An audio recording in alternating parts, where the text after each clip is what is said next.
Bismillahirrahmanirrahim. Assalamualaikum warahmatullahi wabarakatuh. Waalaikumsalam warahmatullahi wabarakatuh. Waalaikumsalam warahmatullahi wabarakatuh. Oke, selamat pagi semuanya. Siang ini.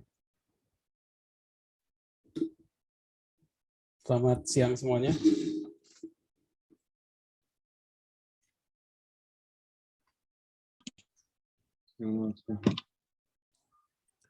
Alhamdulillah di siang hari ini kita bisa bertemu lagi di mata kuliah pengujian software dan sistem. Di pertemuan ketujuh ini pertemuan ketujuh, pertemuan terakhir ya, sebelum kita masuk ke ujian tengah semester. Dan hari ini juga akan saya bagikan soalnya. Jadi soalnya saya bocorkan ya dari sekarang. Kalian bisa kerjakan dari sekarang. Terus pengumpulannya nanti ketika minggu depan, ketika UTS. Tentang apa? Soalnya tentang pertemuan kita hari ini. Kalau di minggu kemarin kita sudah belajar tentang whitebox testing, pertemuan ke-5, digabung ke-6, black box testing, black box dulu terus whitebox ya. Terus juga ada tugas 3 ya. Tugas 4 yang kemarin tentang pengujian whitebox sama black box. Mungkin ada pertanyaan untuk tugas 4 kemarin. Ada yang mau ditanyakan?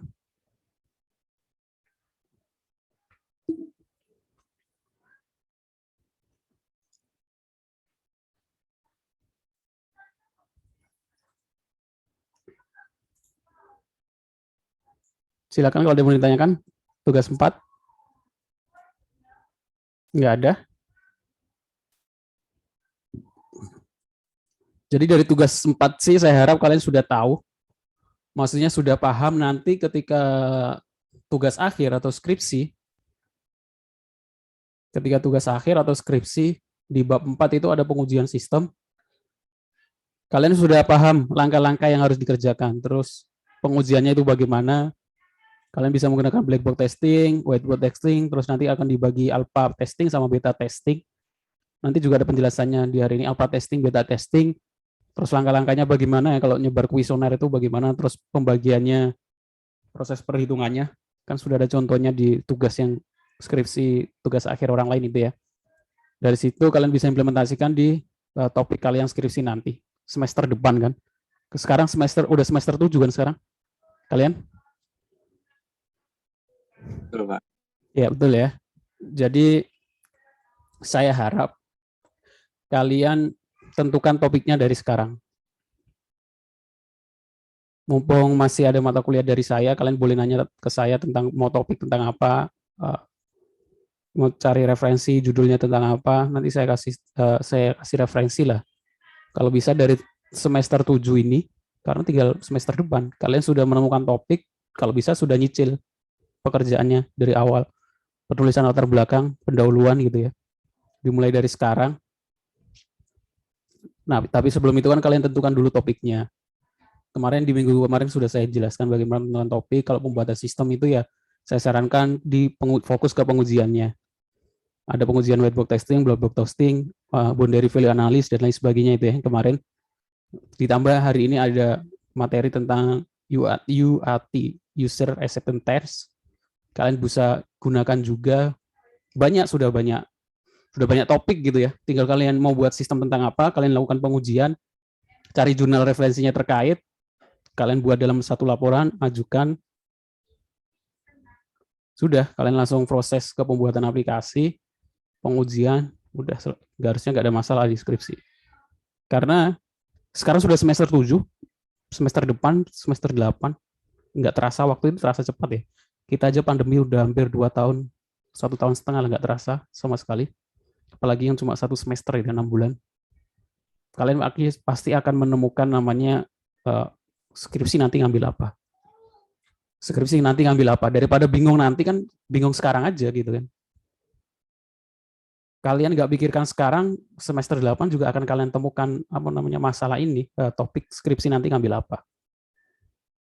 Jadi saran saya dipikirkan dari sekarang.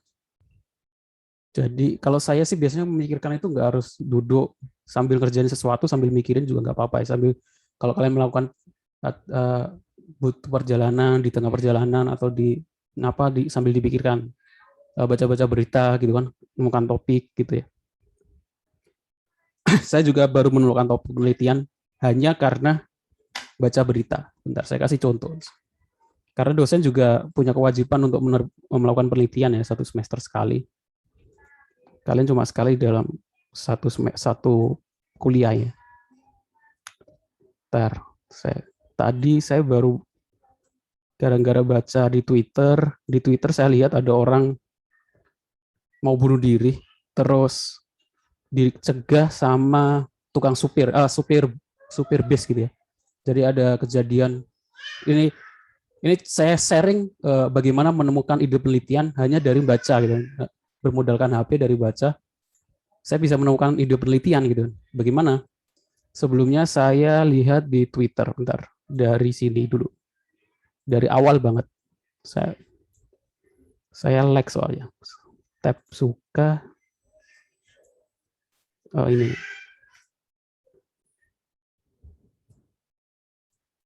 Pertama dari video ini. Kelihatan nggak share screen saya?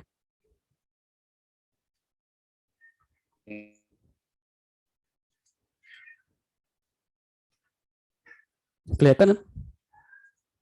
Kelihatan, Pak. Kelihatan ya. Dari video ini, pertama dari video ini, saya lihat nggak sengaja, iseng aja. Di sini ada orang, perempuan sama anaknya mau bunuh diri, lompat dari jendela, sudah dicegah sama supir bis ini. Nah, itu saya baca komentar aja, iseng. Di komentar ini ada yang komentar, it's crazy because I had dream jumping over something like this with my son. Dia juga pernah kepikiran seperti itu. I had postpartum badly. Oh, ternyata ada ininya, ada apa namanya, penyakit apa namanya itu? Iya, postpartum. Saya penasaran ada postpartum itu apa. Saya cari di Google, ketemu ada berita seperti ini. Ada berita seperti ini. Tes melacak postpartum depresi. Jadi postpartum itu ternyata sejenis depresi pasca melahirkan, baby blues kayak istilahnya. Mungkin, tapi ada yang bilang beda, bukan baby blues juga. Jadi postpartum lebih ke depresi. Nah, dari sini, dari artikel ini ada dokter, ini psikologi. Terus dia buat pertanyaan seperti ini. Tes berikut dapat membantu Anda mendeteksi diri sendiri apakah mengalami postpartum depression. Nah, dari sini udah ada gambaran belum penelitian saya tentang apa?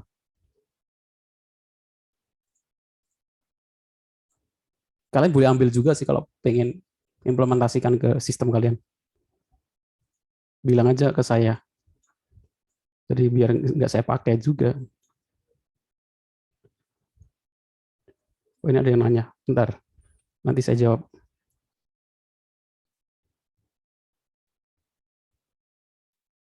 Nah, dari sini udah ada yang kepikiran mau buat sistem tentang apa? Sini udah jelas ini. Ada tes. Tes berikut bisa membantu Anda mendeteksi diri sendiri apakah Anda mengalami postpartum depresi. Instruksi jawab pertanyaan ini dengan memilih jawaban yang mendekati kondisi Anda selama seminggu terakhir. Usai menjawab semua pertanyaan, jumlahkan skor jawaban Anda. Bila jumlah skor di atas 11, maka Anda mengalami postpartum depresi atau gangguan kecemasan. Anda bisa segera menghubungi psikologi atau dokter. Dari sini sudah saya tergambar, saya buat aplikasi untuk mendeteksi postpartum syndrome. Udah tergambar kan? Itu udah buat aplikasi ini. Judulnya mungkin deteksi aplikasi postpartum depresi dan lain sebagainya. Pakai bahasa Inggris biar kelihatan menarik. Terus biar kelihatan nanti saya rencananya pakai boot WhatsApp gitu kan. Jadi pertanyaan-pertanyaan ini disampaikan di WhatsApp dan di WhatsApp mendeteksi jawabannya apa, terus dijumlahkan. Ya udah nanti kalau di atas 11 nanti dibalesi bahwa mengalami postpartum segera hubungi psikologis. Sudah ketemu topik ini, tinggal cari referensi jurnal terkait. Apakah sudah ada yang ambil atau belum? Kalau sudah ada yang ambil sama ya jangan diambil. Kalau di dosen sih seperti itu. Kalau sudah ada yang ambil penelitian jangan deteksi postpartum. Udah ada. Kita cari itu. Nah, hubungan postpartum blues dengan keputusan menggunakan KB, gambaran faktor, blues belum ada yang buat aplikasi. Kita ganti ke aplikasi.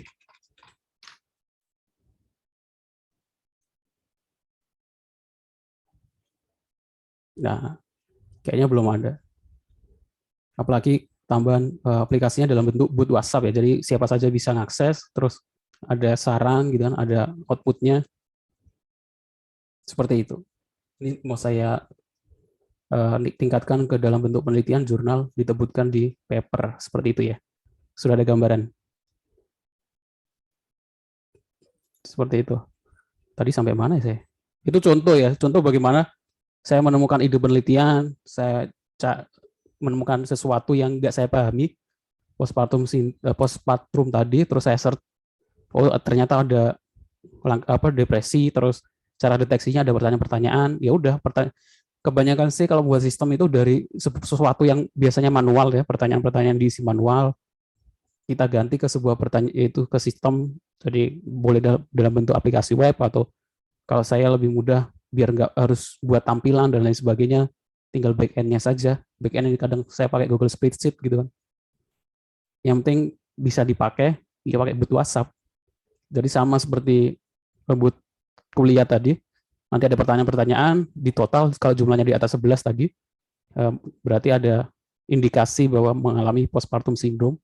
Itu sudah termasuk penelitian buat sistem. Nanti kita bisa lakukan pengujian dengan responden dan lain sebagainya. Seperti itu ya.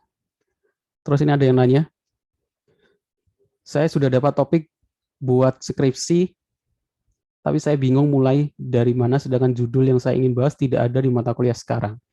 Judul saya tentang data mining. Oke, nggak apa-apa. Saya kasih contoh ya. Di kampus lain sudah ada yang buat skripsi tentang blockchain. Padahal di jurusan IT apapun belum ada yang belum memasukkan materi tentang blockchain. Ya nggak apa-apa.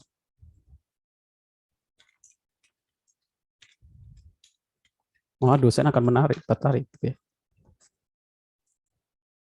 Ini kemarin saya baca, saya juga tertarik untuk penelitian tentang blockchain. Ya. Jadi dia ada yang cerita, dia ambil skripsi tentang blockchain, walaupun terus ditanya sama teman-temannya, emang di kampus diajarin? Ya nggak ada pelajaran blockchain. Yang ada pelajaran kriptografi. Ya ada hubungannya dikit itu. Seperti itu ya. Judul saya tentang data mining, Dendi. Terus yang ditanyakan apa, Dendi?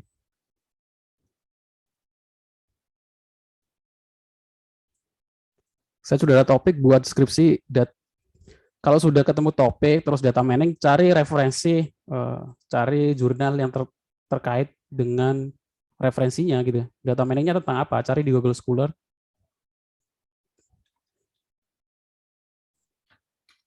Nanti kan udah ketemu referensinya. Nanti kamu bedakan dengan penelitian yang sudah ada itu apa? Apa itu studi kasusnya atau metodenya gitu. Kan data mining banyak. Studi kasusnya tentang apa gitu. Dari jurnal, cari jurnal penelitian 5 tahun terakhir, 5 atau 6 yang terkait gitu kan. Terus kamu nanti jelaskan perbedaannya dengan penelitian sebelumnya itu apa. Seperti yang saya contohkan di minggu kemarin. Entah itu di studi kasusnya atau di datanya, di metodenya, gitu. Seperti itu. Oke, ada yang mau ditanyakan?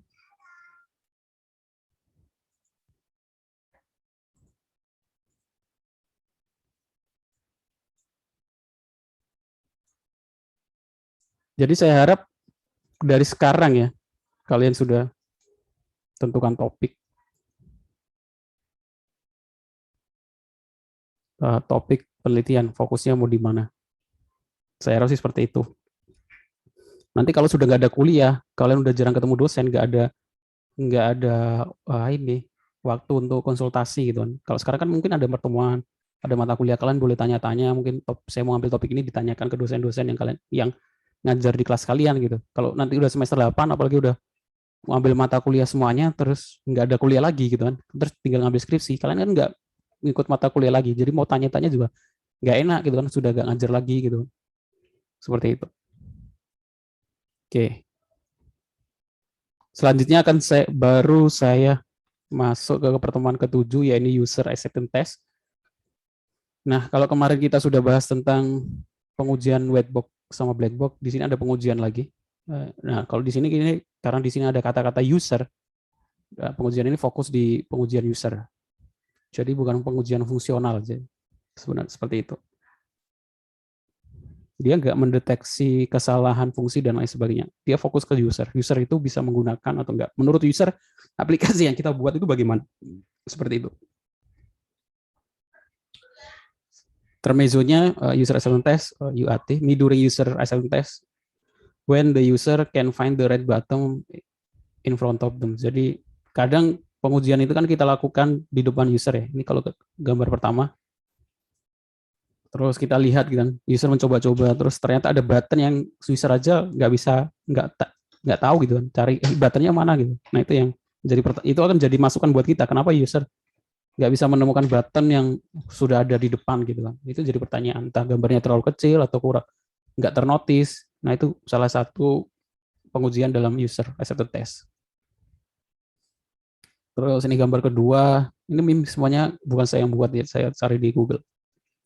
Test didn't pass, so I disable them. Jadi kadang kita buat fungsi banyak gitu kan. Terus ketika kita ujikan nggak berjalan dengan baik gitu kan, entah user nggak bisa pakai atau gagal gitu kan, didn't pass, nggak berhasil. Nah kita harus perbaiki. Tapi kalau masalah deadline dan lain sebagainya, mau di waktunya nggak cukup, ya salah satu opsi termudah ya udah disable aja. Contohnya kita buat aplikasi pembayaran gitu kan, yang bisa menerima pembayaran dari OVO, GoPay, dan lain sebagainya. Ternyata ketika di testing ada pembayaran yang nggak otomatis gitu kan. Harusnya otomatis deteksi gitu kan, nggak perlu harus konfirmasi gitu kan. Biasanya otomatis kalau sudah melakukan pembayaran, sistem bisa otomatis deteksi itu udah ada masuk dari akun sekian-sekian gitu kan. Otomatis deteksi, otomatis konfirmasi. Ternyata ketika nggak berjalan, ya udah disable aja, ganti manual gitu kan.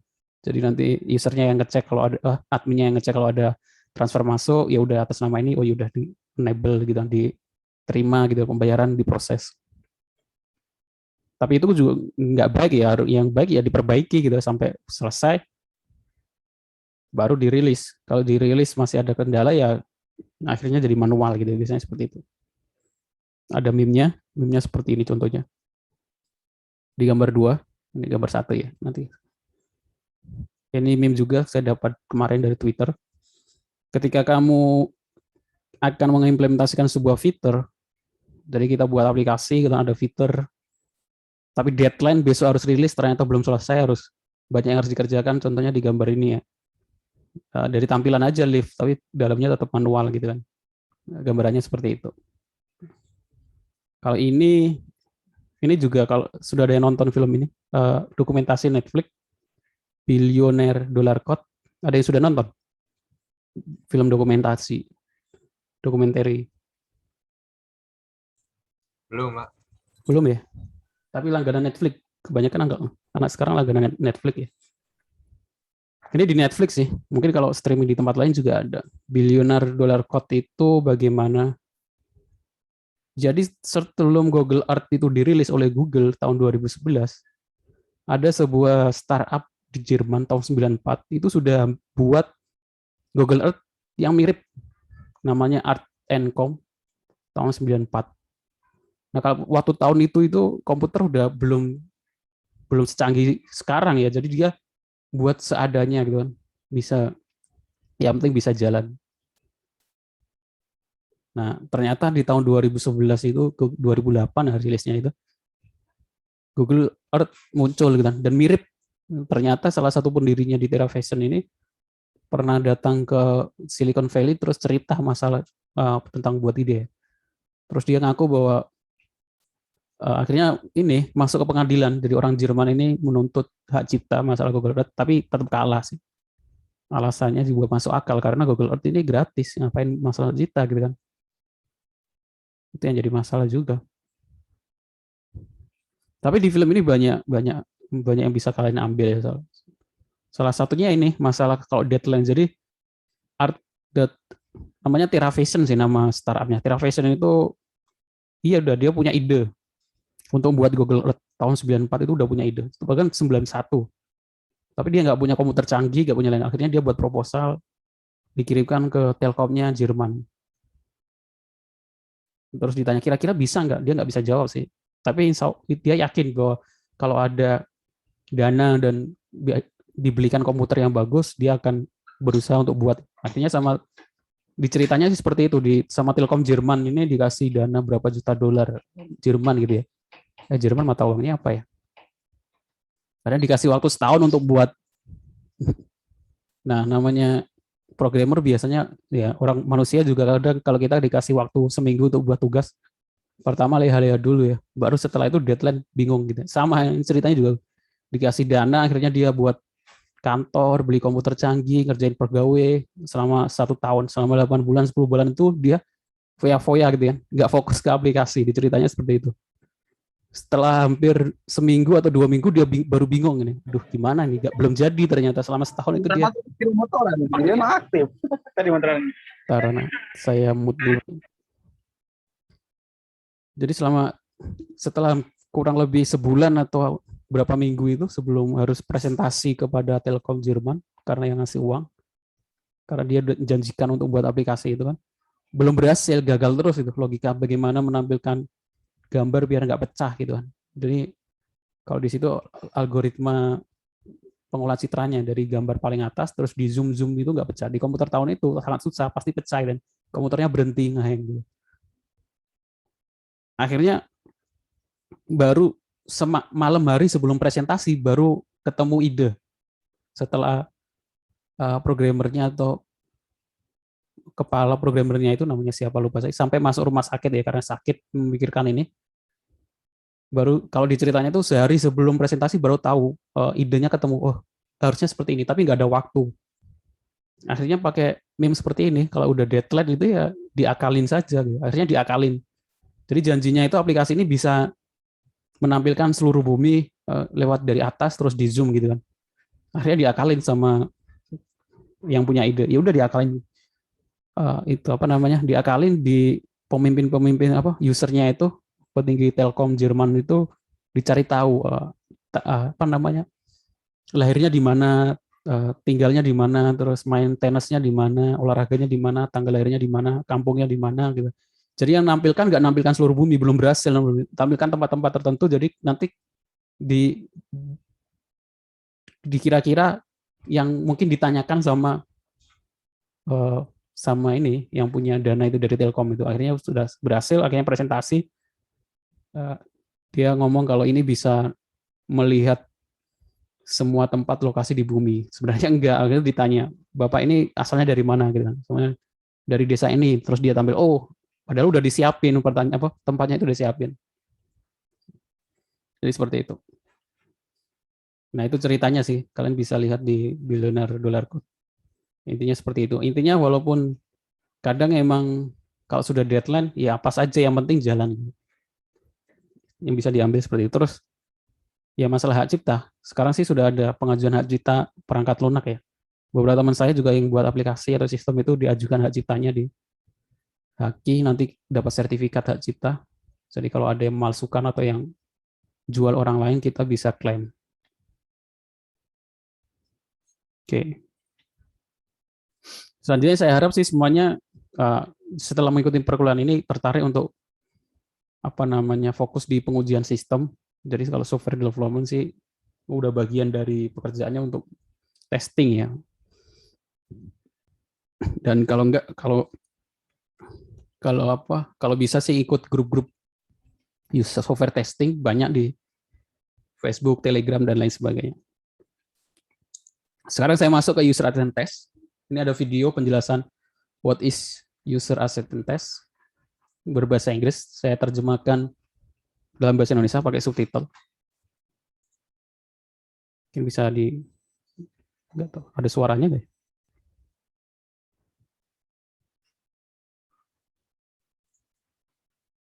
Oh bentar, suaranya nggak kedengaran.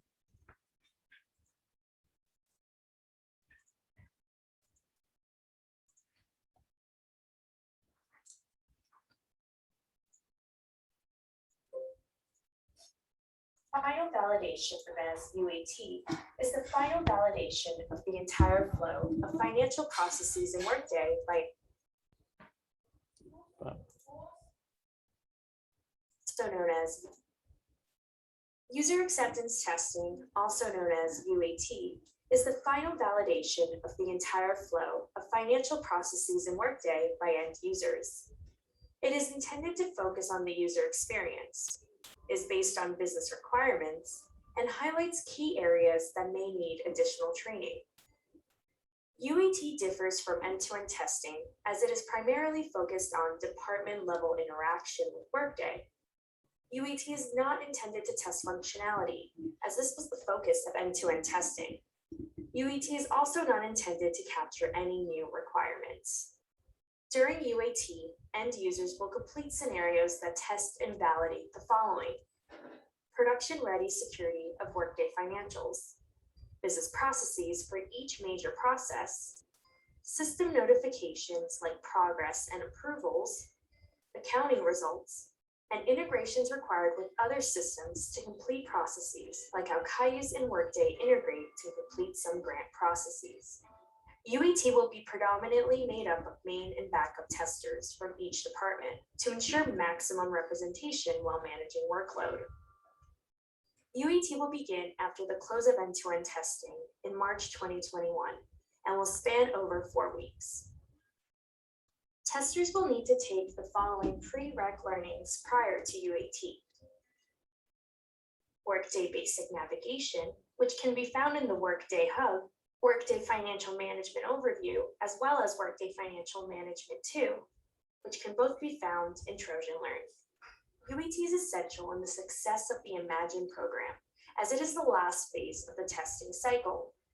It will allow users the chance to interact with Workday Financial Management and Cayuse-sponsored projects, and ensure the systems are ready for go-live.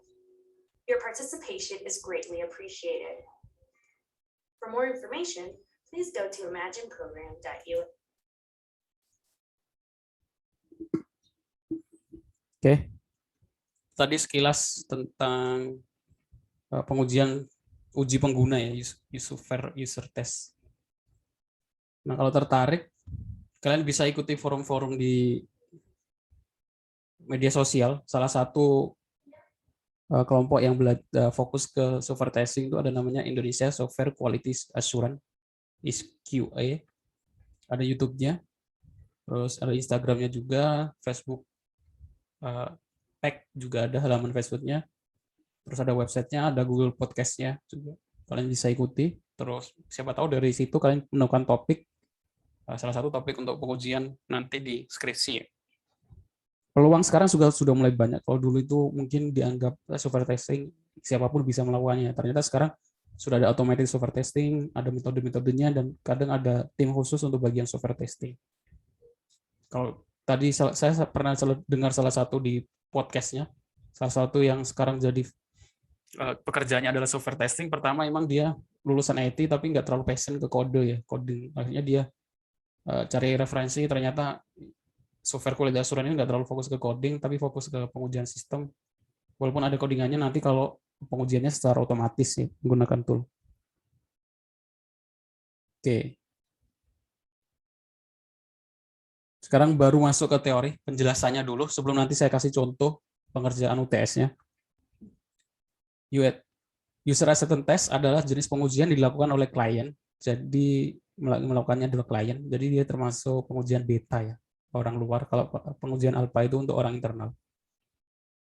Untuk mengesahkan sistem sehubungan dengan persyaratan yang disepakati. Jadi sebelum pembuatan aplikasi kan kita sepakat mau buat apa saja gitu kan, modulnya apa saja yang disiapkan. Nah, itu diuji apakah sudah sesuai atau belum. Pengujian ini terjadi pada fase akhir pengujian sebelum memindahkan aplikasi ke perangkat lunak, sebelum rilis atau lingkungan produksi. User acceptance test juga adalah suatu proses pengujian dilakukan oleh pengguna dengan hasil output dokumen hasil uji yang dapat dijadikan bukti. Jadi tujuannya adalah nanti untuk menjadikan bahwa bukti bahwa software atau perangkat lunak yang kita buat itu diterima oleh user. Kalau di tugas akhir atau skripsi ya untuk menunjukkan bahwa aplikasi kalian layak atau enggak gitu kan, diterima atau enggak, sesuai atau enggak. Nah, kalian buat kesimpulan nggak boleh Kadang kalau saya lihat di penelitian atau tugas akhir orang lain, kesimpulannya sistem mampu diterima oleh user dengan baik tanpa dia nggak melampirkan data gitu. Dalam dunia akademik nggak bisa kita mengatakan diterima dengan baik tanpa data. Baiknya itu datanya apa? Faktanya dilampirkan gitu, dibuktikan. Nah, ya, menggunakan UAT ini untuk kesimpulan, jadi sistem bisa diterima dengan baik dengan persentase 80% setelah melakukan pengujian. Nah, itu baru boleh. Kurang diterima karena UAT-nya hasilnya 60, itu juga nggak apa-apa. Jadi, walaupun nanti hasil akhirnya mungkin kurang diterima, ya emang faktanya seperti itu. Jadi, yang dinilai itu bukan hasil akhirnya, tapi prosesnya. Gitu. Prosesnya sudah dilalui, ternyata masih kurang diterima, ya nggak apa-apa, faktanya emang seperti itu. Berarti harus ada perbaikan dan lain sebagainya. Termasuk juga kalau buat aplikasi data mining atau klasifikasi, clustering dan lain sebagainya, itu kan ada prediksi, ada hasil akhir sama hasil prediksi gitu kan. Biasanya yang ditanyakan akurasi. Aplikasi dengan metode ini akurasinya sangat bagus gitu kan, atau sangat baik. Nggak bisa seperti itu, harus dibuktikan. Akurasinya tinggi gitu. Nah, tingginya berapa persen gitu kan. Itu harus ada pengujiannya. Akurasinya tinggi dengan dibuktikan atau dengan nilai 80% dan lain sebagainya.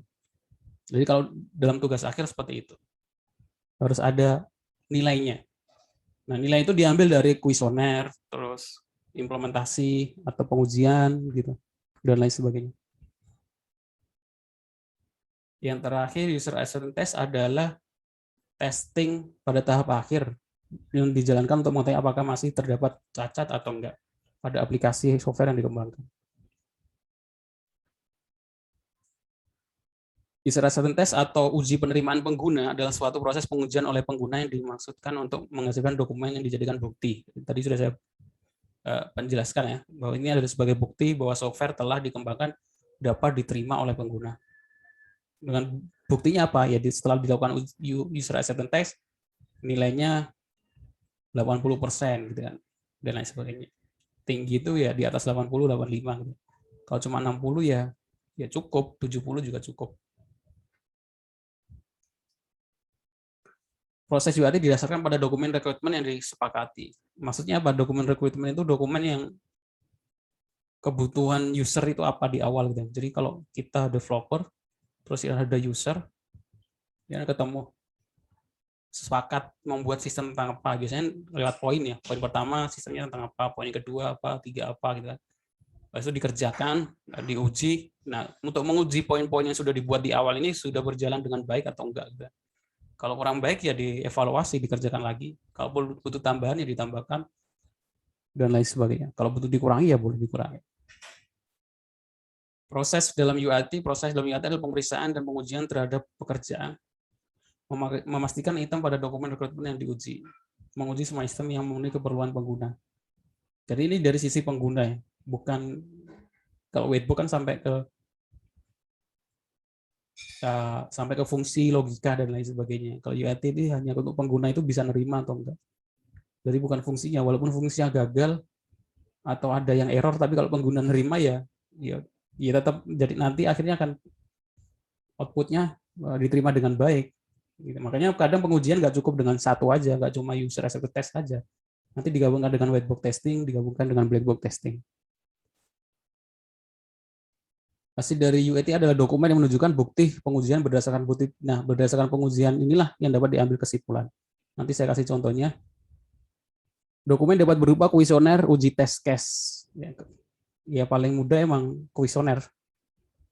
Kuesioner kan bisa lewat online, karena sekarang pandemi kita bisa buat kuesioner online secara menggunakan Google Form ya. Kalau dulu mungkin sebelum pandemi offline, ya kita bawa prototipe kita, aplikasi kita di HP, terus sambil bawa form, kertas gitu kan, kita print banyak, kita sebar, terus kita suruh mereka uji coba, habis itu suruh jawab pertanyaan gitu kan.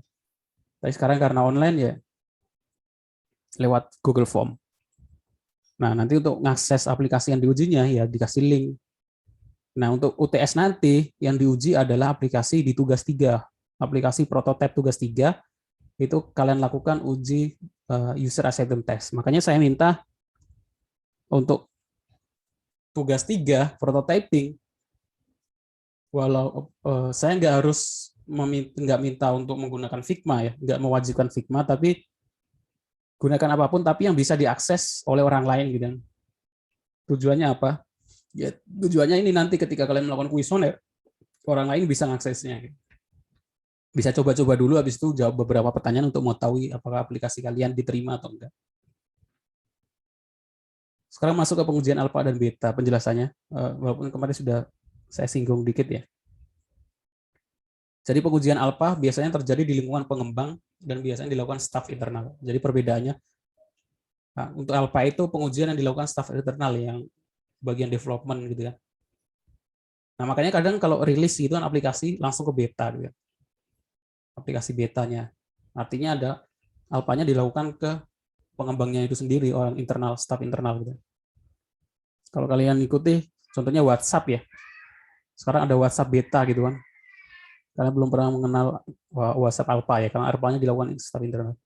Kalau ada yang ngikutin, sekarang ada WhatsApp bisnis yang versi beta yang bisa apa namanya QR code atau WA webnya itu bisa beberapa device gitu kan, sampai 4 device.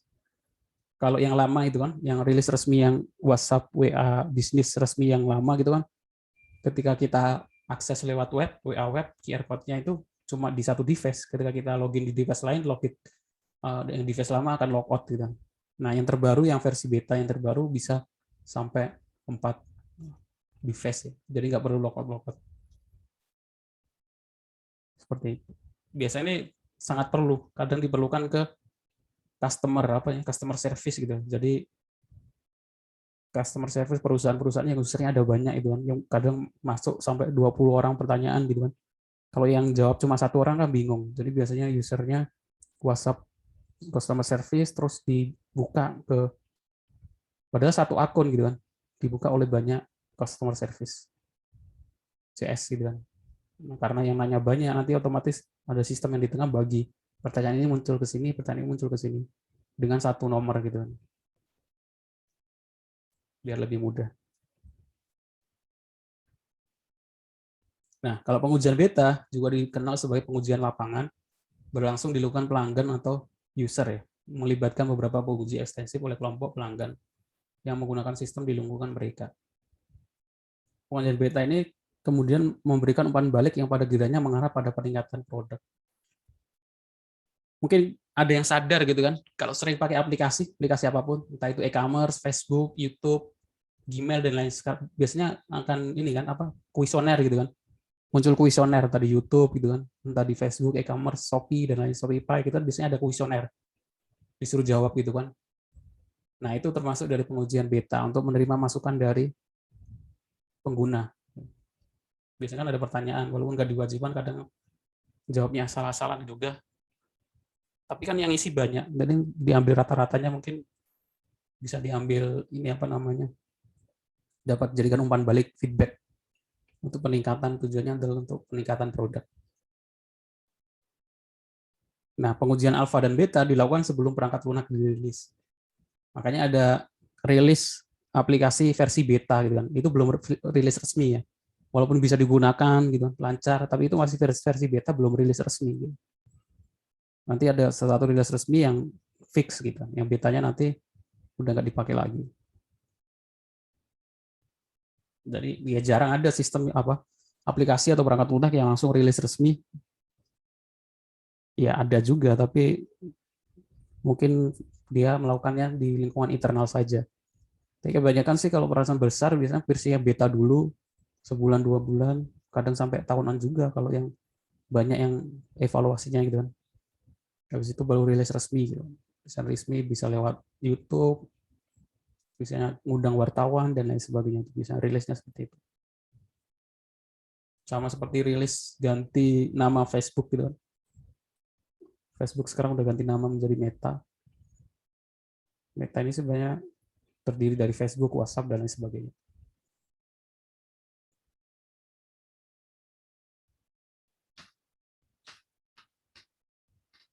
Sekarang masuk ke contoh pengujian user acceptance test. Termasuk juga cara mengerjakan UTS-nya. Jadi ini adalah nanti UTS-nya.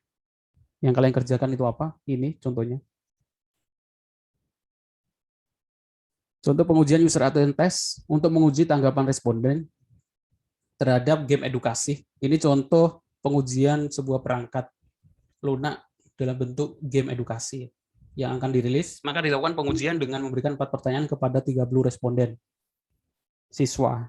Nah, ini responden juga harus sesuai dengan calon penggunanya ya. Kalau game ya otomatis siswa. Kalian rilis buat game terus kalian ujikan tapi kepada yang sudah berumur 40 atau 50 tahun ya nggak sesuai dengan umurnya ya. Mereka juga jarang main game gitu kan. Nggak sesuai dengan penggunanya. Jadi disesuaikan gitu kan. Gamenya itu aplikasi yang kalian gunakan itu segmen pasarnya umur berapa gitu. Nanti diujikan ke umur yang sesuai biar mendapatkan umpan balik yang sesuai dengan gamenya, sesuai dengan aplikasinya.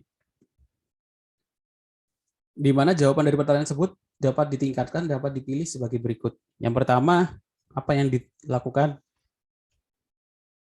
Oh, bentar, saya langsung bahas UTS-nya dulu aja biar kalian paham maksudnya. Maksud saya jelaskan itu. Jadi soal UTS-nya adalah, jadi kalian sudah bisa ngerjakan dari sekarang, terus UTS-nya minggu depan, kalian bisa langsung kumpulkan. Jadi waktunya otomatis lama ya, 2 minggu ya. Minggu sekarang, minggu depan, terus minggu depan sampai pengumpulan UTS, 3 minggu itu kan. Saya kira cukup.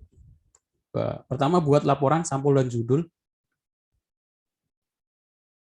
Dari aplikasi prototype tugas 3, yang buat prototype itu, kalian lakukan user acceptance test atau UAT pada prototyping tersebut. Nanti ini penjelasannya saya sampaikan dulu soalnya biar kalian ngerti, biar kalian siap-siap gitu. Tentukan opsi jawaban dan bobot sama di contoh materi, tentukan jumlah pertanyaan sama jumlah pengguna atau jumlah responden yang mau digunakan minimal 10. Tentukan pertanyaan apa saja mau ditanyakan, habis itu lakukan kuesioner kepada pengguna dengan lakukan analisa dan cara perhitungannya. Nanti kesimpulannya aplikasi kalian dapat diterima atau enggak dengan persentase 80, 90%, 70 atau 60%. Terus diambil kesimpulan. Nah, untuk respondennya saya bagi 2, boleh ngasal, kalian isi sendiri, pura-pura orang lain gitu kan. Boleh juga real, kalian buat Google Form, kalian sebarkan ke WhatsApp, ke Twitter, ke Facebook, biar orang lain pada ngisi.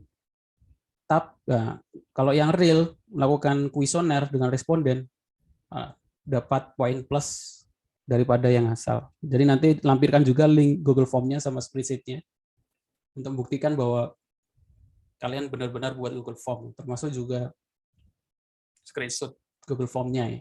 Nanti saya kasih contoh cara pembuatan Google Form. Ini soal UTS-nya.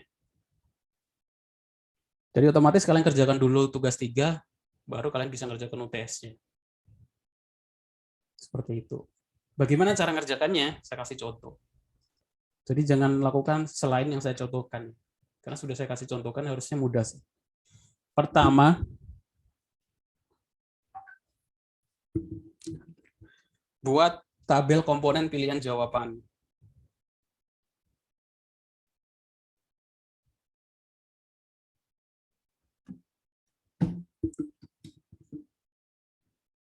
Tabel komponen pilihan jawaban. Nah, ini standar ya, skala Likert namanya. Ada sangat puas, atau sangat setuju, atau sangat jelas, sangat sesuai. Terus bawahnya itu mudah, puas, bagus, sesuai, jelas. Tengah itu netral. Ini kalian nggak boleh buat skala sendiri gitu kan. Ini sudah patokannya sudah seperti ini. Yang kedua cukup sulit, cukup jelas, cukup sesuai. Yang terakhir sangat sulit, sangat jelek, sangat tidak sesuai, tidak jelas, dan lain sebagainya. Kalau ini apa namanya? Ini boleh pakai A, B, C, atau singkatan yang lain, atau bobot nanti juga boleh. Ini skalanya, terus bobotnya, kalau sangat mudah, ini aturannya dalam user acceptance test ya. Kadang di metode-metode lain, bobot bisa kita tentukan sendiri.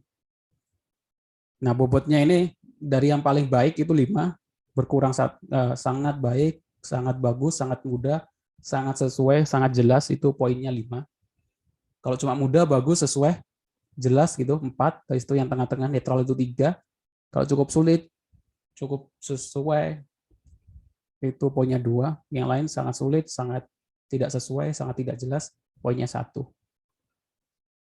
Jadi kalian buat dua ini dulu komponen. Yang pertama komponen pilihan jawaban sama bobot nilai responden.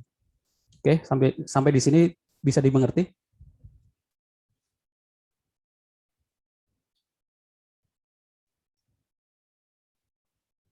Bisa ya?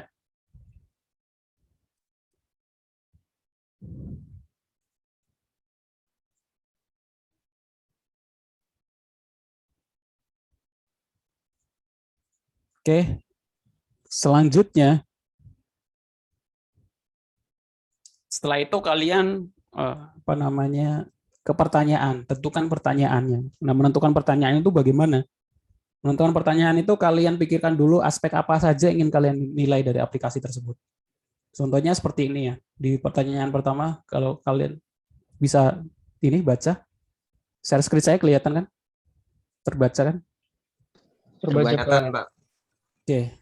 Yang nomor 1, kalau kita lihat di sini contoh pertanyaan, apakah tampilan game edukasi ini menarik? Nah, ini pertanyaan ini berarti ingin menilai aplikasi yang dia buat dari sisi tampilan. Jadi sebenarnya cara berpikirnya seperti itu. Kalian pikirkan dari sisi mana yang mau dinilai, tampilan, menu, bentuk, warna, kemudahan, UI atau UX-nya gitu kan. Habis itu di drop down menjadi sebuah pertanyaan. Pertama, tampilan. Untuk mengetahui tampilannya bagus atau enggak, ya udah ditanyakan. Apakah tampilan game edukasi ini menarik? Jadi kan nanti ketahuan. Kalau lebih banyak yang jawab setuju atau lebih tinggi yang jawab setuju, artinya menarik. Kalau lebih tinggi yang jawab nggak setuju, artinya tidak menarik. Jadi perlu dievaluasi. Makanya UAT ini nggak fokus ke fungsi. Apakah gamenya berjalan dengan baik, fungsinya login berjalan atau enggak, valid atau enggak, itu versi white box sama black box testing. Makanya perlu diadakan pengujian dua pengujian. Analoginya seperti ini. Analoginya ada barang gitu kan. Timbangan aja lah, timbangan yang bisa diukur. Kita buat timbangan. Kalau kita hanya melakukan pengujian user acceptance test, hanya nguji timbangan ini bagus atau enggak, warnanya sesuai atau enggak, harganya murah atau enggak gitu kan. Kalau kayak gitu aja, ya udah, nanti outputnya timbangan ini bisa diterima. Tapi nggak tahu timbangan ini sesuai enggak gitu kan. Kalau dikalibrasi sesuai enggak, makanya ada pengujian kedua. Pengujian white box testing atau black box testing. Kita taruh di timbangan ini berat 10 kilo. Apakah dia bisa mendeteksi 10 kilo gitu kan. Terus timbangan ini dibatasi sampai 20 kilo. Kalau dikasih 22 dia bisa deteksi bahwa keberatnya kelebihan gitu. Dia bisa deteksi atau enggak. Nah, seperti itu. Nah, kalau cuma pengujiannya dilakukan hanya di pengujian versi user, ya nanti nggak sesuai, ya bagus-bagus aja dari tampilan, harga dan lain sebagainya. Ternyata nggak bisa digunakan gitu kan. Karena kalau dipakai dengan pemberat 10 kilo dia hanya nampilkan 5 kilo, artinya nggak valid gitu kan. Kalau dalam fungsinya gitu kan. Nah, makanya aplikasi diujikan dengan dua pengujian. Makanya kalau yang skripsi sama saya, kalau dia melakukan pengujian hanya pengujian white box testing atau black box testing, saya suruh minta untuk satu lagi pengujian dari sisi UI UX-nya atau dari sisi user-nya gitu kan. Kalau dia melakukan pengujiannya hanya satu saja, masalah dari sisi tampilan saja, dia nggak melakukan pengujian fungsinya, fungsionalitasnya, loginnya valid atau enggak dan lain sebagainya, saya suruh minta tambahi pengujiannya gitu kan. Tujuannya apa? Ya, tujuannya biar valid.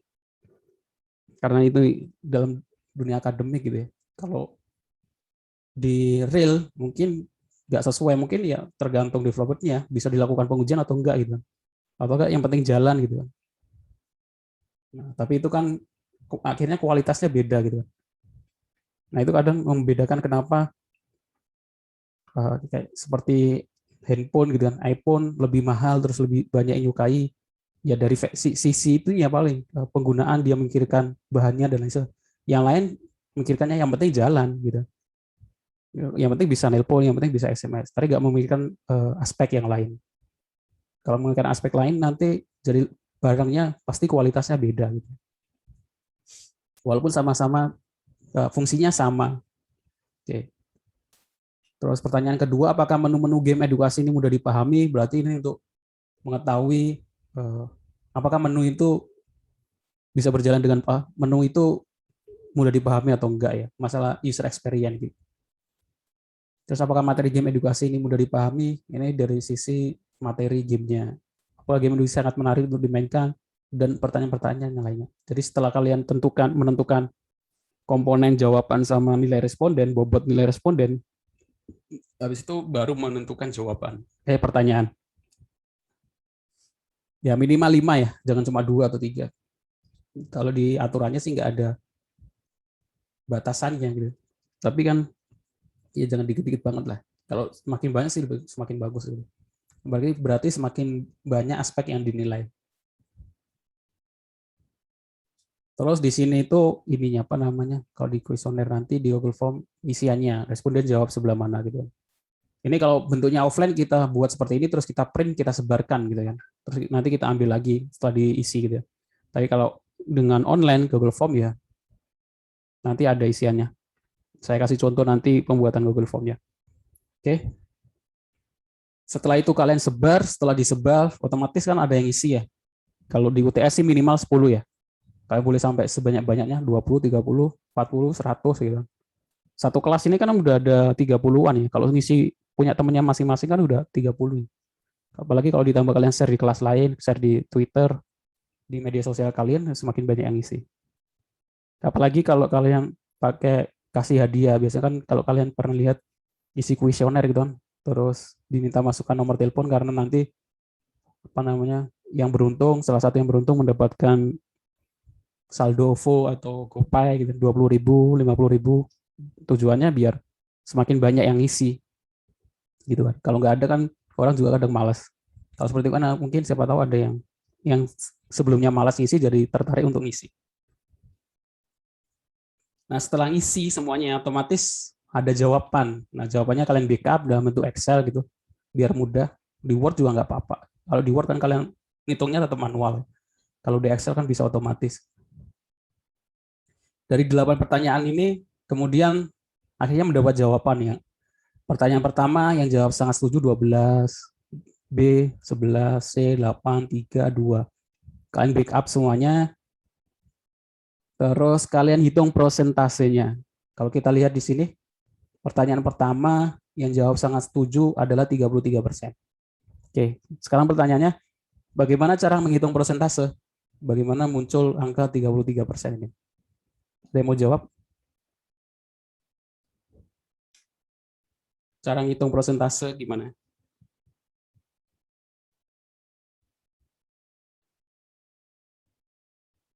Pak. Ya.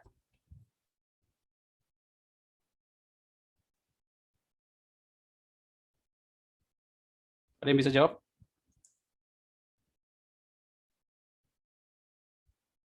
Cara hitung persentase. Dibagi, Pak. Ya. Jumlah kuesioner dibagi hasil jawabannya, Pak. Jumlah kuesioner berapa? Jumlah semua yang isi kuesioner itu, Pak, terus dibagi jawabannya. Oke. Kita hitung ya, sama-sama kita hitung. Di sini jumlahnya berapa? Ini 12 tambah 11, 23, 23 tambah 8, 31 ya. 31 tambah 5, 36. Jadi biar kalian nanti nggak bingung, kalau soalnya kalian juga nanti akan ngerjakan di UTS. Biar udah persiapan dari sekarang gitu. 36 dibagi 12. Terus kalau 36 dibagi 12 berapa hasilnya? Kalkulator. 3.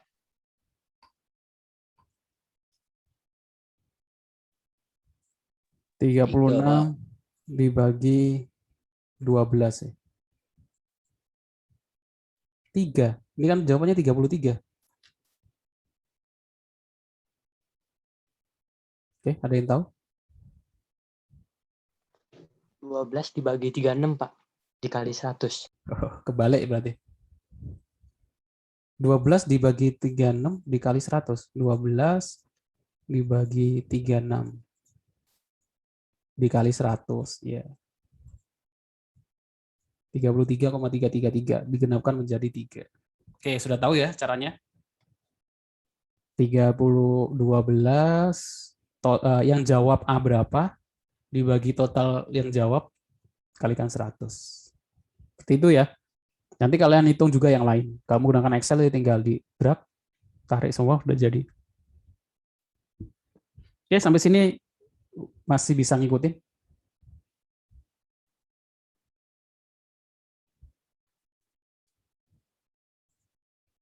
Ada yang ditanyakan mungkin? Belum ada? Pak, Iya. kalau misalkan yang jawab kuis kita cuma 5 orang gitu gimana, Pak? Nggak apa-apa gitu, Pak? Nggak boleh. Kan tadi saya udah bilang di UTS. Kuesioner bisa bisa real kalian menggunakan kuesioner, atau boleh ngasal, kalian isi sendiri. Kalian isi sendiri tapi nggak dapat poin. Ya berkurang ya. Di sini sudah saya tulis ya minimal 10. Lebih banyak lebih bagus. Otomatis beda gitu ya yang kuesionernya. Nilai kuesionernya yang real, terus yang boleh ngasal boleh, tapi nanti nilainya beda. Yang real terus yang isi banyak sampai puluhan juga pasti nilainya lebih bagus daripada yang paling cuma 10-20 gitu. Gitu. Paham maksudnya ya?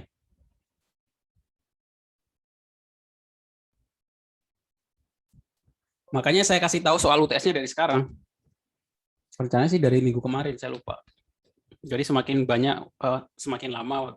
Sebenarnya minggu kemarin sudah saya singgung nih. Tapi belum saya sampaikan dengan detail. Jadi waktunya saya kira cukup. Sekarang minggu depan TS, habis itu kan minggu depannya lagi untuk pengumpulannya. Waktu TS-nya sekarang 1 minggu. Terus ini minggu TS, terus ini waktu pengerjaannya 1 minggu. Ya 2 minggu setengahan lah. Saya kira cukup. Seperti itu ya.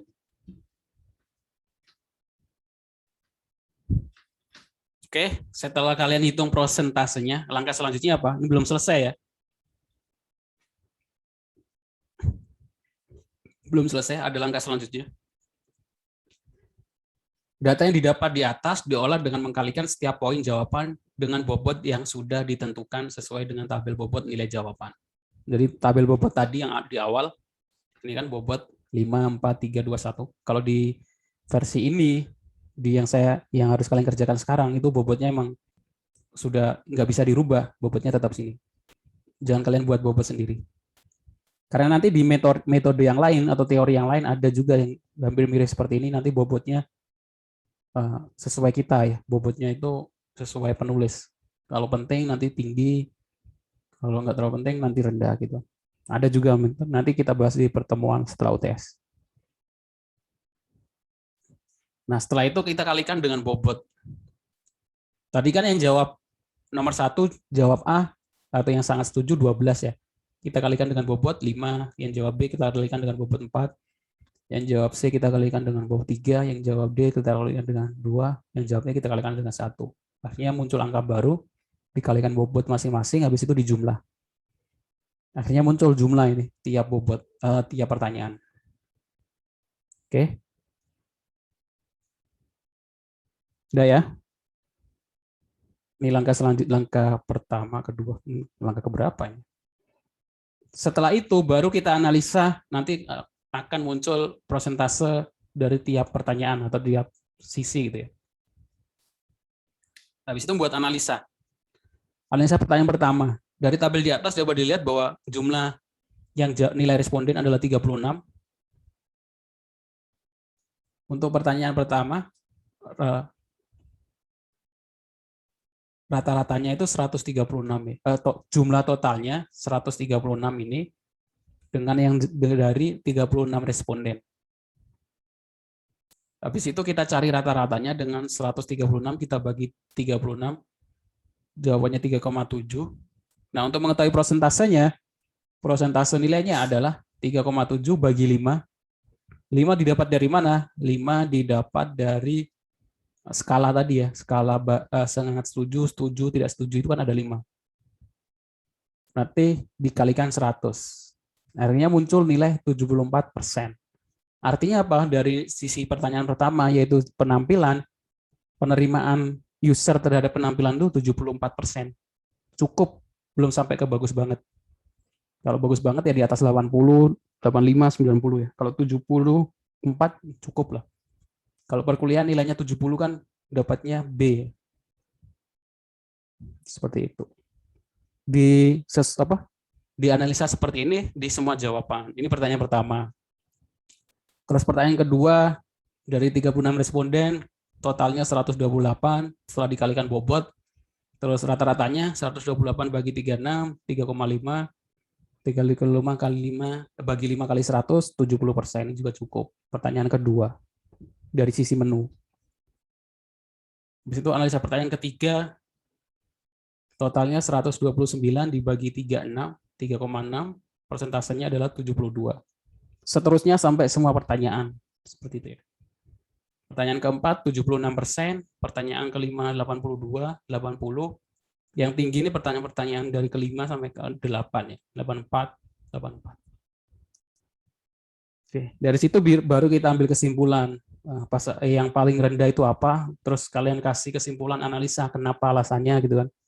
Kemungkinan bagian ini gitu kan. Terus yang paling tinggi adalah dari sisi apa gitu kan. Nah, kenapa bisa ini yang paling tinggi? Kalian jelaskan di bagian kesimpulan. Seperti itu. Ini ada contoh yang lain kalian bisa lihat. Saya lampirkan. Ini ada dari postingan di blog, terus yang lain ini penelitian yang menggunakan UHT. Oke. Sudah ada gambaran harusnya. Nah, sekarang kalau saya harap sih beberapa sudah ini sih pengennya ambil topik tentang pengujian sih. Nah, pengujian sistemnya apa sih? Sistem yang kalian buat. Apa ya? Kalau pengen melanjutkan KKP ya nggak apa-apa. Tapi fokusnya bukan ke pembuatan sistemnya, tapi ke pengujiannya. Judulnya nanti pengujian. Dengan metode boundary value analysis dan user acceptance test. Saya kasih contoh ya, biar ada gambaran. Kita buka apa namanya? Google Cendekia, pengujian user acceptance test.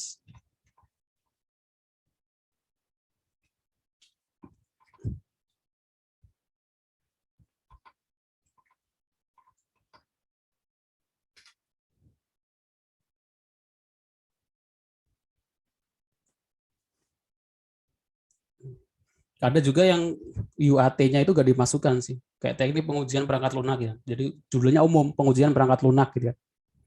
Gak dijadikan judul, tapi di dalamnya kalau bisa lihat di sini terdiri dari white box testing, black box testing, dan user acceptance test. Ya, 3 materi yang saya sampaikan tadi sudah cukup untuk kerjain skripsi. Jadi kalau nggak mau bingung ya udah ambil aja yang ini. Tinggal kalian cari sistem yang kalian buat dari KKP atau sistem apa gitu. Ini ada juga yang memasukkan metode pengujiannya di judul evaluasi proses user acceptance test dalam pengembangan produk dengan pendekatan pengujian pragmatis. Oh, ini teori sih.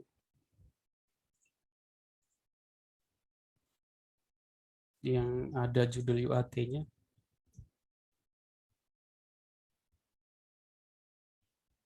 Oh, ini ada metode pengujian lain sih, TAM, teknologi acceptance model juga ada. Ini metode lain sih. Metodenya ada banyak gitu kan. Oh, saya nggak tertarik yang lain. Ada metode lain nggak? Ada, kalian cari aja di referensi pengujian sistem, nanti akan ketemu metode lain, kalian bisa pelajari. Ini ada TAM sih. Metode TAM itu teknologi acceptance test itu bagaimana? Acceptance model TAM.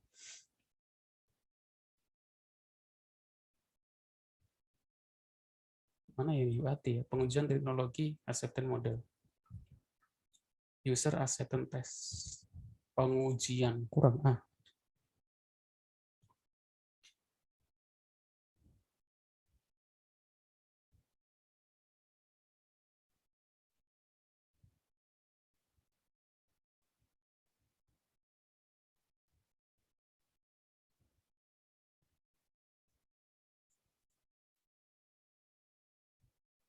Pengujian sistem informasi pemerintah daerah menggunakan metode user acceptance test. Seperti ini boleh. Tinggal kalian ganti kata, tinggal diganti studi kasusnya. Itu bukan bagian dari plagiat. Kalau judulnya sama, studi kasusnya sama, itu ya kalian melakukan penelitian yang sama dari orang lain gitu. Maksudnya plagiat juga. Pengujian sistem informasi pemerintah daerah SIPD menggunakan metode user acceptance test. Studi kasusnya diganti. Studi kasus itu yang mana? Studi kasus ya kasus yang dipakai. Ini kasusnya kan sistem informasi pemerintah daerah SIPD. Ya kalian ganti pengujian sistem informasi sekolah menggunakan user acceptance test. Dalam kurung studi kasusnya di sekolahan mana gitu kan. Pengujian sistem perpustakaan daerah atau perpustakaan di sekolahan ini menggunakan metode user acceptance test. Jadi fokusnya bukan di pembuatan sistem. Pembuatan sistem dilakukan, tapi fokusnya di pengujian sistemnya. Bisa dibuka nggak ini? Daftar pusaka bab 1. Ini cuma bab 1 saja yang bisa dibuka.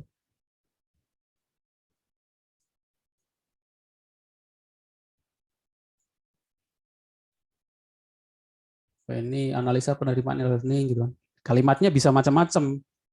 Jadi biar nggak sama gitu kan. Kalau tadi ada pengujian sama ya, kalian boleh pakai kalimat seperti ini, analisa penerimaan e-learning menggunakan teknologi assessment test kita ganti menggunakan user acceptance test.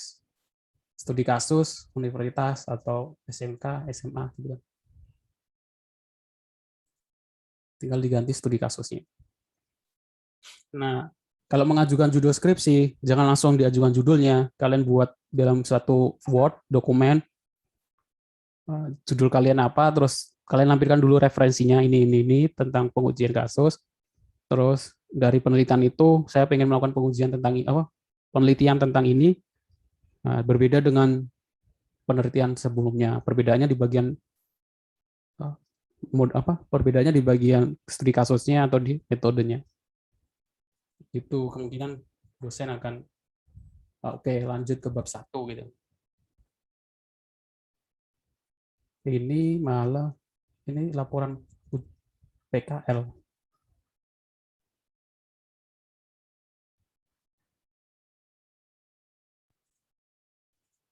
Oke, seperti itu ya. Saya harap sih sudah ada yang kepikiran untuk ini topik tugas akhirnya.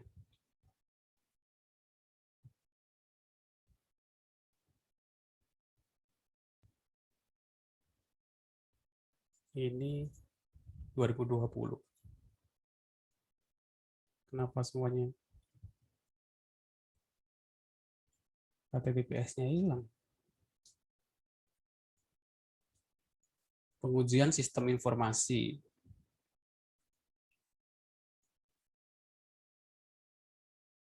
Tugas penanganan masalah perempuan dan anak dengan metode black box dan user acceptance test. Jadi seperti ini juga boleh digabung black box sama user acceptance test. White box-nya nggak pakai. Oke. Ini UTS-nya sudah saya tampilkan. Sekarang contoh, saya kasih contoh pengerjaan UTS dari kelas tahun lalu, angkatan 2017. Contoh pengerjaannya seperti ini. Pertama ya judul, survei kepuasan pelayanan. Ya, kalau tahun kemarin sih dengan aplikasi yang sudah ada ya. Tapi kalau ini saya buat beda dari prototipe yang kalian buat. Halaman sampul, terus laporan hasil kuesioner, tujuannya apa. Ini pertama kalian buat dulu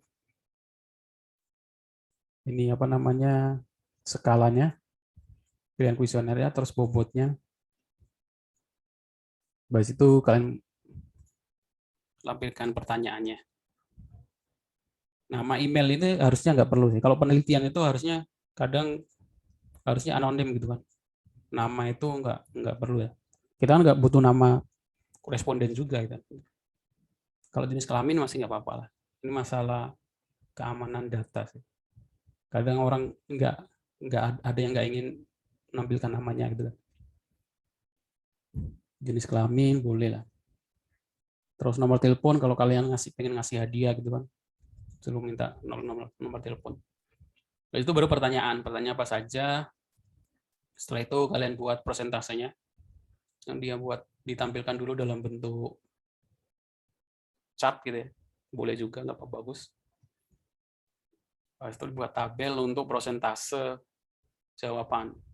Jawab A berapa persen, jawab B berapa persen dari setiap pertanyaan.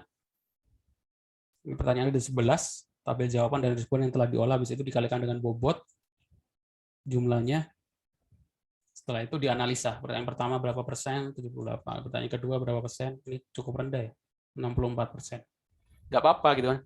Kalau ada kuesioner yang mungkin kalian mungkin prototipenya asal-asalan gitu kan, akhirnya hasil respondennya cuma 20% gitu kan, sangat buruk, cukup buruk gitu ya, cukup tidak sesuai, ya nggak apa-apa, saya nggak nilai hasil persentase akhirnya, yang dinilai adalah proses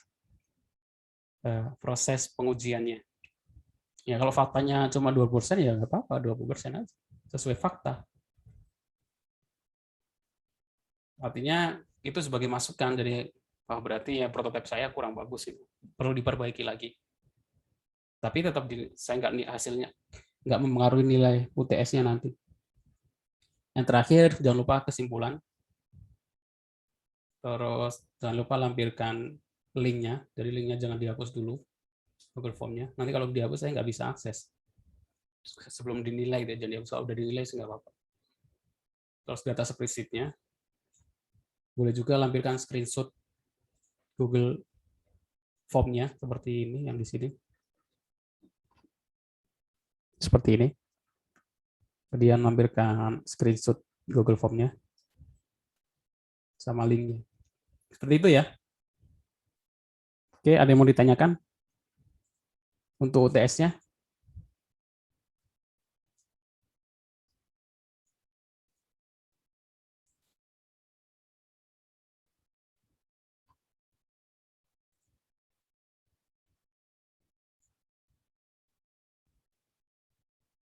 Nggak ada? Semuanya udah bisa buat Google Form? Udah bisa buat Google Form? Belum Pak. Belum ya? Tutor, Pak. Belum. Saya kasih contoh, berarti. Sama, kalau kalian pengen mengumpulkan tugas, kalian buka dulu Google Drive. Jadi Google Form itu bagian dari Google Drive ya. Terus kalian taruh di mana aja, kalian buat folder boleh, taruh di mana aja boleh, di Google Drive kalian juga ya. Tapi diingat-ingat tempatnya, siapa tahu lupa kali.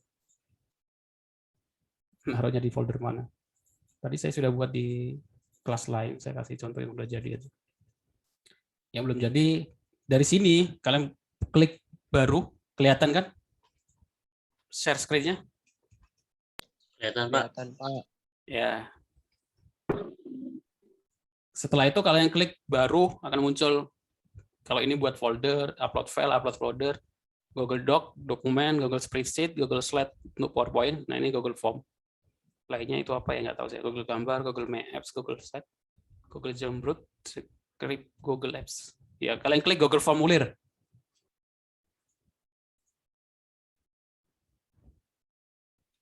Setelah itu, ini judul sama deskripsi diisi. Saya copy paste dari tempat lain. Judulnya diisi kuesioner pengujian user acceptance test, aplikasi apa, sesuai aplikasi kalian ya. Ini contoh yang kemarin sih saya ambil. Terus deskripsinya diisi. Deskripsinya itu apa saja? Standarnya adalah secara etikanya kalian perkenalan dulu. Kita bisa perhatiin Jo. Saya copy paste biar cepat aja ya. Jadi perkenalan dulu, halo, assalamualaikum atau yang lain sebagainya gitu kan. Kalau yang di ini kan di mahasiswa tahun kemarin, ya salam, selamat pagi, siang, kakak atau adik gitu, ibu, sis, bro, dan lain sebagainya. Ini etika ya kalau dalam sebar kuesioner. Nanti kalau kalian skripsi tugas akhir, kemungkinan kalau ada pengujian sistemnya ada, kalian harus buat kuesioner juga. Nama gitu kan, etikanya, terus mahasiswa tingkat berapa, jurusannya, saya membutuhkan pendapat atau opini Anda mengisi kuesioner. Kalau enggak, apakah bersedia dulu, gitu kan. Kalau bersedia silakan mengisi, gitu kan. Untuk mengisi kuesioner yang saya buat memenuhi tugas akhir, gini ya, tugas TS, gitu kan. Mata kuliah apa disebutkan nggak apa-apa, judulnya apa. Terdapat 2 bagian responden, yaitu kriteria. Responden kedua, ya ini terserah kalian sih. Kalau itu langsung kalian jelaskan juga untuk apa namanya klasifikasi skalanya. Kalau 1 itu apa, kalau 2 itu apa. Contohnya seperti ini. Dijelaskan petunjuk pengisian. Kalau ini dia pakai SS. Kalau SS sangat setuju. 2 sama dengan S setuju, gitu kan. 2, 3 netral, N, gitu dijelaskan.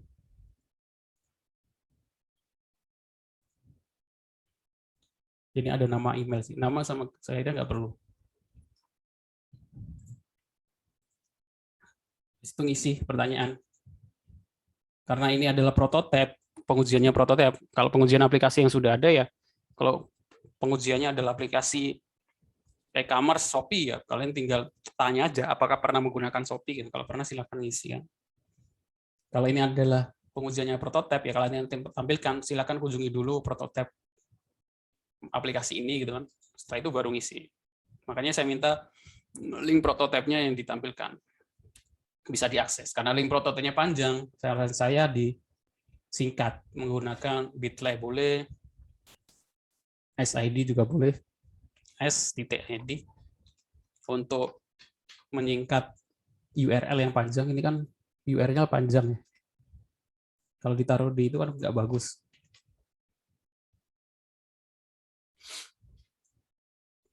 Pakai Bitly boleh, pakai Figma, SID juga boleh nih, tinggal jadi pendek. Kalian bisa taruh di sini. Ya kan? Nah, itu baru pertanyaan.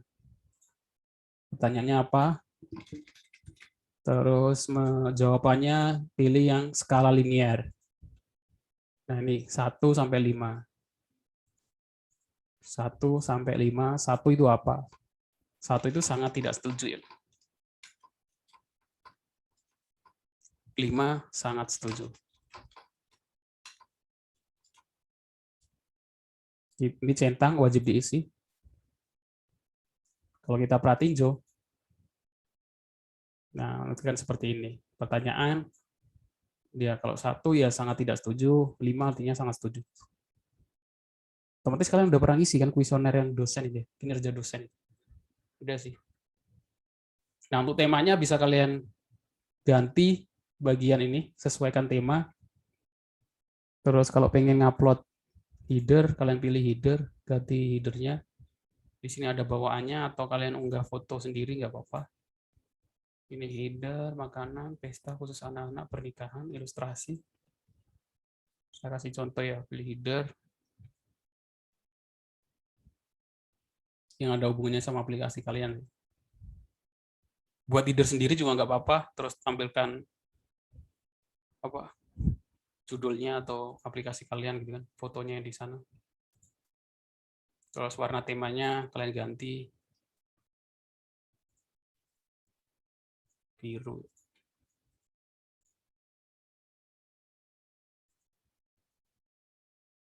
Terus warna latar belakang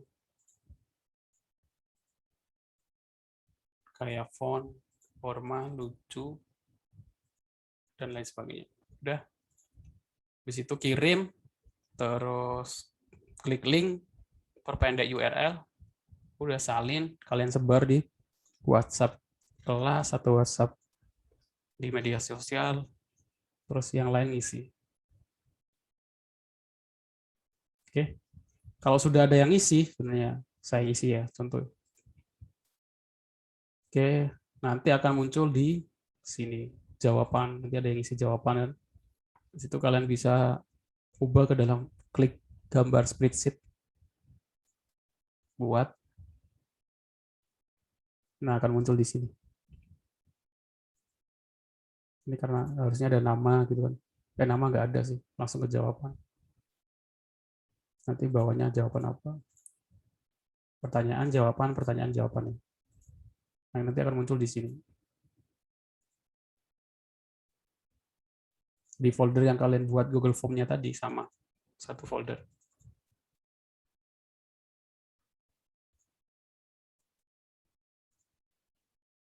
Nah, ini spreadsheet-nya. Seperti itu. Oke, ada yang mau ditanyakan?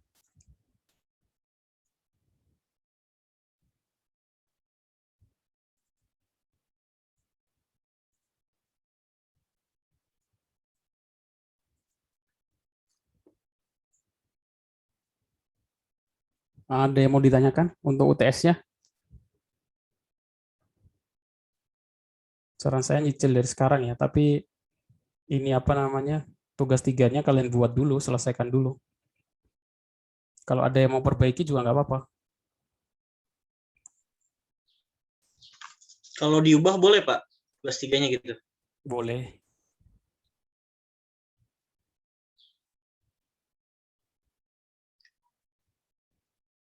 Seperti itu ya. Pak, tugas 3 saya juga belum dinilai juga Pak sama Bapak Iya. yang minggu lalu. Kumpulkannya kapan? Kumpulnya tanggal 21 Pak. Minggu lalu saya udah tanya ke Bapak. Nama saya Ferry Alamsyah Pak. Udah saya nilai tadi pagi. Coba dicek lagi.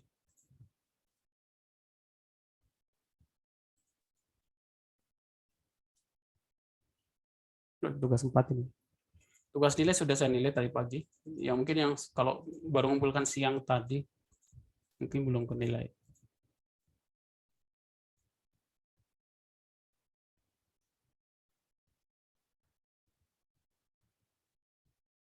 Jadi tugas 3 yang dikumpulkan laporan ya. Kemarin tadi ada yang mengumpulkan Figma. Ini. Aldi Pratama. Iya, yang dikumpulkan jangan Figma-nya.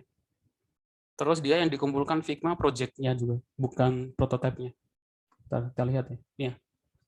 Udah. Jadi yang dikumpulkan adalah laporannya ya, bukan Figma-nya. Apalagi ini Figma-nya bukan prototipenya, tapi project-nya. Yang di-share adalah tugasnya dalam bentuk laporan.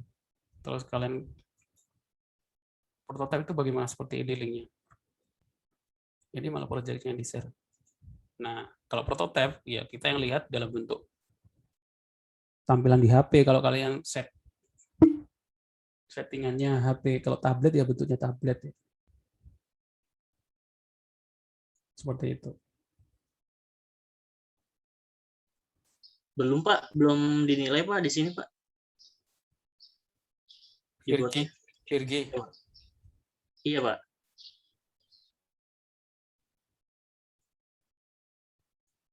Tulisannya apa di sana? Tulisannya belum Pak, tapi yang tugas 2-nya malah berubah nilainya Pak. Berarti saya salah nulis ya.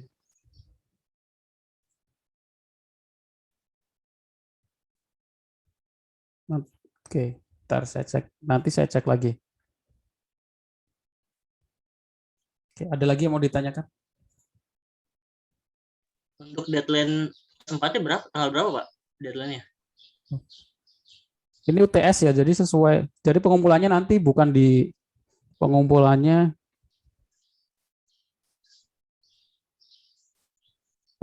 di e-kampus, sama seperti mata kuliah lain apa UTS. Jadi di e-kampus juga kalau bisa jangan jangan dokumen ya, link aja yang di e-kampus. Jadi pengumpulan terakhirnya sesuai terakhir e-kampus apa? UTS terakhir e-kampus. Seperti itu ya.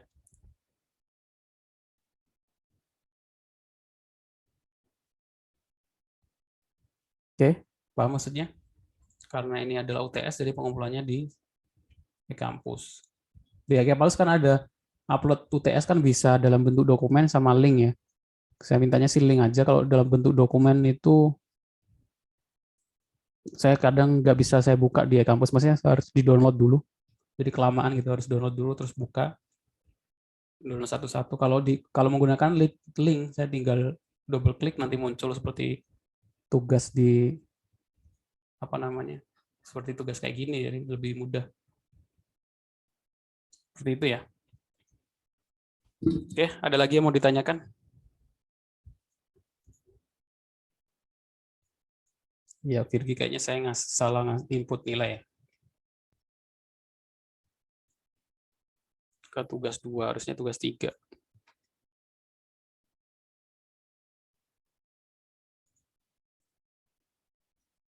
Ada yang ditanyakan? Nggak ada. Kalau nggak ada, saya kira cukup pertemuan kita hari ini. Nanti kita ketemu lagi setelah UTS. Untuk yang nanti ada masalah persyaratan UTS yang nggak bisa ikut UTS, ya silakan ikut UTS usulan. Untuk pertanyaannya sama. Karena itu kan UTS-nya berbasis project, jadi yang UTS usulan juga sama gitu ya. Kan UTS dan UAS itu kan poinnya sangat besar, jadi kalau saran saya gunakan sungguh-sungguh, kerjakan sungguh-sungguh biar dapat nilai poin yang besar, pengaruhi nilai akhir nanti. Oke, saya cukupkan pertemuan kita hari ini. Terima kasih untuk yang sudah datang. Kalau nggak ada pertanyaan, saya tutup. Saya akhiri. Assalamualaikum warahmatullahi wabarakatuh. Waalaikumsalam warahmatullahi wabarakatuh.